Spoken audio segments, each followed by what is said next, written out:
నమస్కారం అండి. పాలకుర్తి నియోజకవర్గం లోపల ఒక అరాచక పాలన నడుస్తుంది. ఈ విదేశీ వనిత అయినటువంటి ఈ ఝాన్సీ రెడ్డి వచ్చి పోలీసులను అడ్డు పెట్టుకొని పరిపాలన చేయాలని చూస్తుంది.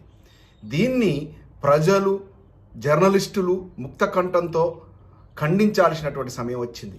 మొన్నటికి మొన్న ఆర్జీటీవీ రాజును, ఆ తర్వాత సిగ్నేచర్ టీవీ ఉపేందర్ను, ఈరోజు నమస్తే తెలంగాణ మన పాలకుర్తి నియోజకవర్గానికి చెందినటువంటి నమస్తే తెలంగాణ జర్నలిస్టు కొండా సతీష్ను అరెస్ట్ చేసి జైల్లో పెట్టడం జరిగింది.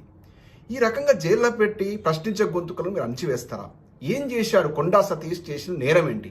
ఏం చేశాడయ్యా అంటే, పెదవంగర పోలీస్ స్టేషన్ లోపల కొంతమంది మందుబాబులు కలిసి మందు పార్టీ చేసుకుంటుంటే అటువంటి నిజాయితీగా బట్టి వెలికి తీసిండు.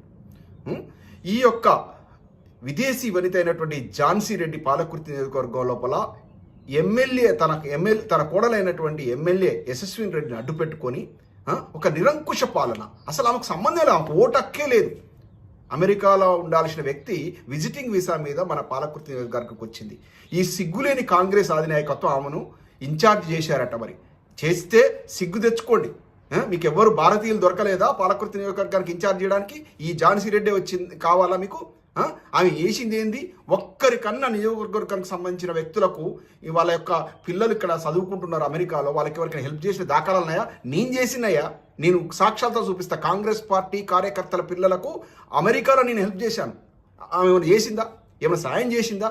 ఎవరికన్నా ఇంటికి పిలిచి భోజనం పెట్టే దాఖలాలు ఉన్నాయా అమెరికాలో? కానీ ఆమె ఏనాడు కూడా భారతీయ సంతతికి చెందినటువంటి వ్యక్తులను ఎప్పుడు కూడా దగ్గర తీసిన దాఖలాలు లేవు అమెరికాలో. ఆమె రియల్ ఎస్టేట్ వ్యాపారి. ఏం చేస్తుంది? ₹1 వేసేసి ₹10 సంపాదించే విధంగా చూస్తుంది. ఆ రాజకీయం ఇప్పుడు ఇక్కడ చేస్తూ ఉంది.